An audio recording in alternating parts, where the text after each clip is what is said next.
Assalamualaikum sahabat adik Raisa dimanapun berada. Hari ini saya coba untuk edukasi teman-teman terkait pembuatan sumur resapan dan fungsinya. Harapannya bisa membantu teman-teman semuanya. Oke, kita lanjut.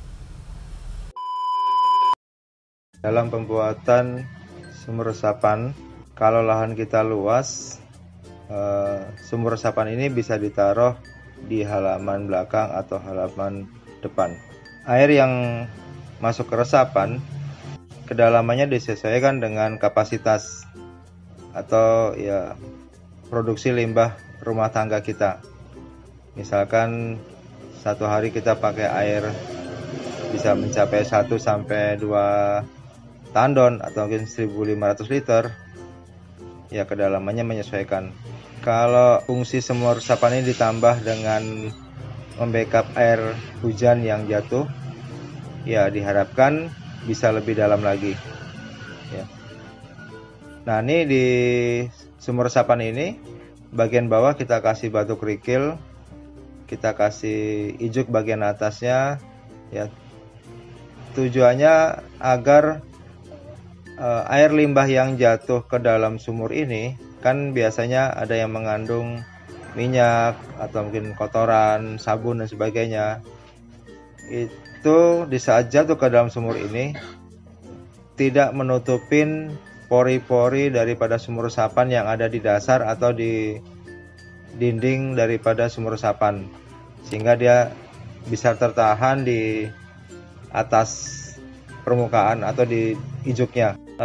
Fungsi daripada sumur resapan ini adalah bisa membackup kalau kita punya sumur, baik itu sumur gali atau sumur bor ya.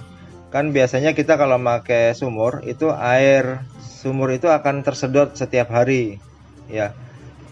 Dengan tersedot ini otomatis air permukaan tanah akan berkurang, akan turun. Nah, dengan adanya sumur resapan ini, produksi air yang kita pakai setiap hari kita kembalikan ke tanah, ada di dalam tanah, itu tidak turun.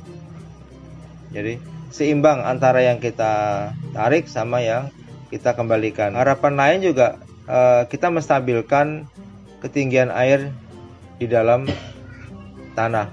Untuk di Pangkalan Bun, saya masih sangat jarang menjumpain baik itu rumah pribadi atau perumahan yang memiliki sumur resapan ya.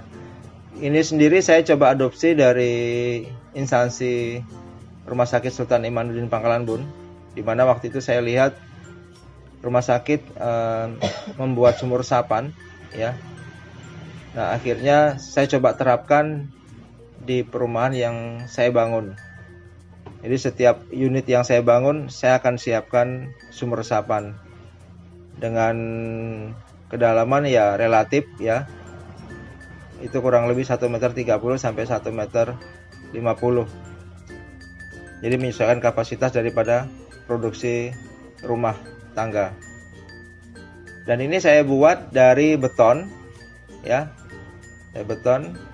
Jadi praktis ya. Bisa juga kalau teman-teman mau buat dari bis beton ya. Sekalipun kita tinggal di dataran tinggi, seperti halnya saya di belakang rumah saya ini, saya tembok keliling. Di saat hujan beberapa waktu yang lalu, saya lihat genangan air di sini cukup banyak ya, cukup banyak. Kemudian terkesan banjir. Nah, bagi saya mudah untuk membuang air di sini untuk lari keluar, ya, dilarikan ke parit yang terdekat. Akan tapi itu tidak saya lakukan, ya. Saya coba untuk terapkan dengan sistem resapan. Nah, ini saya buat lubang, ya. Saya buat lubang kurang lebih dalamnya 1,5 meter. Ya. Harapan saya air hujan yang ada di sini di belakang rumah saya ini masuk ke dalam lubang ini ya. Nah, sengaja saya buat dua ya. Saya buat dua karena tingkat curah hujan air yang genang di belakang rumah ini cukup banyak ya, sehingga saya perlu backup 2. Harapannya dia tidak sempat tergenang, karena kalau saya perhatikan genangan yang ada di sini cukup lama untuk teresap di sumur ya, atau di ini.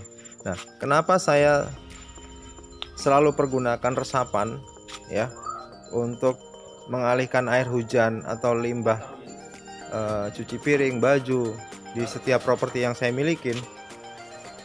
Saya ingin kesan egois ya dari kami sebagai pengembang atau pemilik rumah yang kami bangunkan rumahnya, limbahnya tidak dibuang ke parit ya, sehingga mencemarin lingkungan.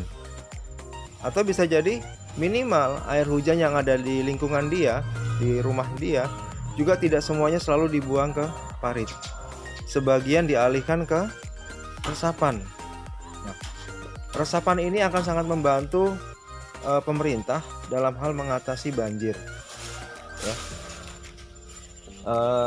Seandainya setiap rumah yang ada di perkotaan ya, yang rumahnya halamannya dipaving dan sebagainya, kemudian air resapan di tanahnya itu tidak berfungsi sehingga harus dibuang ke parit, dia bisa mencegah banjir dengan cara apa? Air hujan yang ada di rumah dia itu jatuh ke resapan yang dia buat, masuk ke dalam resapan yang dia buat. Nah, dengan seperti itu harapannya mengurangi debit air yang lari ke dataran rendah. Bayangkan kalau setiap rumah di dataran tinggi ya, dia memiliki sumur resapan setiap rumah 1 untuk mencegah banjir. Tentunya akan sangat banyak membantu orang yang punya rumah di dataran rendah ya. Ya, bahasa lainnya, jangan sampai yang rumah dataran rendah itu kita kasih limpahan air dari rumah-rumah kita yang dataran tinggi. Ya, dengan seperti gini tentu kita ikut membantu saudara kita yang terdampak banjir ya. Ini bak kontrol yang saya buat di samping rumah, di mana air cuci baju kemudian cuci piring masuk ke sini. Nah, di sana, di sudut sana ada pipa besar. Pipa besar itu arahnya ke resapan di depan rumah saya ya. Depan rumah saya di sana, di mana resapannya saya taruh ya, di sini ya. Saya taruh di sini ya, di sekitar daun ini ya. Saya tutup pakai tutup gorong-gorong. Nah, resapan ini saya buat kalau tidak salah waktu itu sedalam 5 bis, jadi kurang lebih hampir mungkin 3 meteran ya, dimana di dasarnya saya kasih setan 50 sentian sampai 60 untuk tidak dikasih bis beton. Di sini juga saya buatkan bak kontrol. Bak kontrol yang ada di depan rumah saya ini dari air hujan yang ada di atap bagian depan ya, jatuhnya ke dalam bak kontrol ini ya. Nah, bak kontrol ini juga arahnya ke resapan yang ada di depan rumah sebelah sana ya. Termasuk ini juga saya buatkan resapan di dekat rumah pojok, dimana ini air hujan dari atap rumah samping sama dari kamar mandi atas ya, masuknya ke sini, masuk ke sini, kemudian dia lari ke resapan yang lain ya. Nah, ini lari ke bak kontrol yang ini, kemudian lanjut ke resapan. Oke, itu dari kami Semoga bermanfaat buat teman-teman. Mari kita dukung pemerintah dengan mencintai lingkungan yang ada di sekitar kita, dengan tidak membuang air limbah cuci piring, cuci baju, atau mungkin mandi ke dalam got, sehingga menjadikan lingkungan gak kotor dan bau.